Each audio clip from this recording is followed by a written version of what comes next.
Вітаю, дорогі друзі! Сьогодні приготую кейк-попси на пасхальні свята. Це смаколики для наших діточок і впевнена, вони їм дуже сподобаються. В первую очередь приготовлю ганаш для бисквита. И для этого мне понадобится плитка белого шоколада, 40 грамм сливочного масла высокой жирности и 100 грамм сливок жирностью 33%. Здесь 85 грамм, если у вас в монетках, то берите 90. Масло разделяю на кусочки, чтобы оно быстрее таяло. Обнуляю вес, добавляю 100 грамм сливок и ставлю на самый маленький огонь, постоянно помешивая, подогреваю до тех пор, пока шоколад и масло растает. Еще остаются небольшие кусочки шоколада, очень мягкие, и их немного. Но я уже сняла с огня, постоянно помешиваю, и сейчас он полностью растает. Получается вот такой вот ганаш, жидкий достаточно. Отставляю пока в сторону, пусть остывает, а я займусь бисквитом. Здесь у меня 280 грамм бисквита, это порция на 3 яйца. Я готовила на 6 в прямоугольной форме, половину использовала, а этот остался и 4 дня пролежал в холодильнике. Решила из него сделать кейк-попсы в виде яиц. Это будет красивое украшение на пасхальные праздники. Я указываю вес бисквита, чтобы вы могли ориентироваться, сколько понадобится вам ганаша. Допустим, у вас хранились какие-то обрезки, или вы приготовили бисквит большего размера, взвесите и пропорционально увеличите порцию ганаша. Высыпаю в глубокую миску и проверяю, чтобы вся крошка была мелкая. Если есть крупная, снова ее в блендер. Но бисквиту всегда дайте отлежаться хотя бы сутки, лучше 2 или 3. Тогда он полностью возьмет эту порцию крема, хорошо в себя ее впитает, масса получится сочная, вкусная и хорошо застынет. Ганаш за это время остыл, но не застыл, остается вот таким вот жидким. Выливаю в кружку, сразу не весь, но я-то знаю, что он понадобится весь, но вы поосторожничайте. Вдруг у вас свежая крошка и придется ганаша немного оставить. Перемешиваю, видно, что крошка не вся увлажнилась, поэтому выливаю остальной. Вот такая получается масса, хорошо уплотняется даже лопаткой. Вдруг вам этого крема будет мало, добавьте немного сгущенки. Ровно столько, чтобы эта масса хорошо лепилась. Теперь эту массу делю на порции весом по 25 грамм и скатаю их потом в форме яиц. Смотрите, не сильно придавливаю, как она хорошо собирается в комочек. Комочек получается гладкий, пока еще мягкий. В холодильнике, конечно, застынет. И при сдавливании просто сплюскивается, сжимается, но, можно сказать, не трескается. И эта масса не распадается.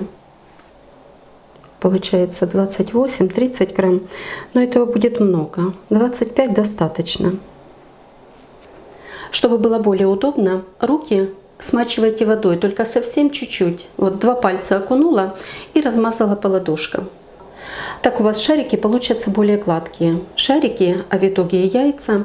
Если не смачивать руки, эта масса сладкая, прилипает к рукам и получаются они шершавые. Здесь тоже, когда делаете вот этот вот носик, уплотняйте. И немного на ладошке подравниваю. Все, яйцо готово. Сильно руки не смачивайте, иначе масса начнет размокать.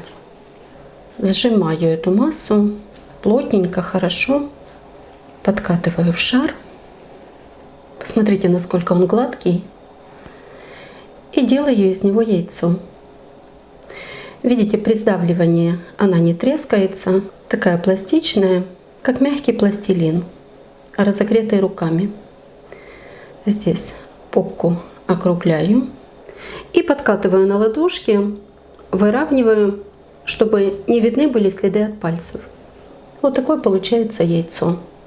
Устанавливаю и делаю следующее. Вот такие получились пироженки в виде яиц. Ставлю их теперь в холодильник на пару часов. Пусть застынут и буду украшать. Можно их оставить и на дольше, допустим, на сутки. Но в таком случае надо сложить контейнер под крышку, чтобы они не обветривались. Теперь мне понадобится шоколадная глазурь кондитерская. Она продается в вот таких вот монетках. И специальные палочки для кейк-попсов. Они не такие жесткие, не такие твердые, как деревянные, даже немного потолще, и это хорошо. При постукивании палочка будет сама по себе вибрировать, и пирожное не развалится. Будет хорошо на ней держаться. Так, глазурь разогреваю в микроволновке короткими импульсами. Вот такая она получается текучая. Есть еще небольшие кусочки глазури, но она достаточно горячая, поэтому не полностью растают. Разогревать ее достаточно. Можно и на водяной бане. Просто поставьте в горячую воду, чтобы она не кипела, но была очень горячая. И тоже перемешивайте. Пироженки хорошо застыли. Прокалываю палочкой примерно до середины пирожного. Потом макаю ее в глазурь и закрепляю. Лишнюю глазурь стряхиваю. Ее будет достаточно. Вот этот бортик будет держать ваши пирожные. Немножко подержите, глазурь быстро схватывается, так как пирожные холодные. И можете укладывать на блюдо. Из этой порции получается 20 штук. Вот половину сделала и ставлю в морозилку на 20-30 минут. Потом начну украшать. Если глазурь застывает, уже не такая текучая, поставьте стаканчик в горячую воду. Можете взять шоколад. Но если вам нужны эти пирожные для праздника, и они долго должны простоять при комнатной температуре, то лучше берите глазурь. Она не тает, как шоколад, они крепче будут держаться на палочке и хорошо будут сохранять свою форму. Немного подержите, пусть глазурь застынет, и можно укладывать в вот таком вот виде на блюдо. Замораживать надо для того, чтобы шоколад на них быстрее схватывался, иначе будет сильно стекать и оставаться тонким прозрачным слоем. Теперь мне понадобится шоколад. Можете взять обычный белый пористый.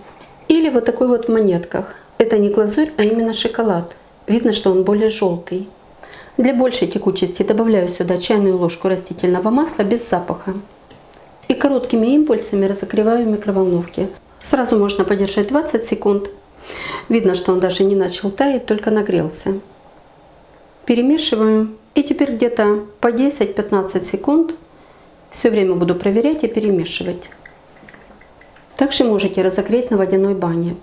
Еще раз повторюсь, вода не должна кипеть, просто поддерживайте ее горячей. Еще приготовьте толстый пенопласт, если у вас есть. Я его поставила в судочек для лучшей устойчивости.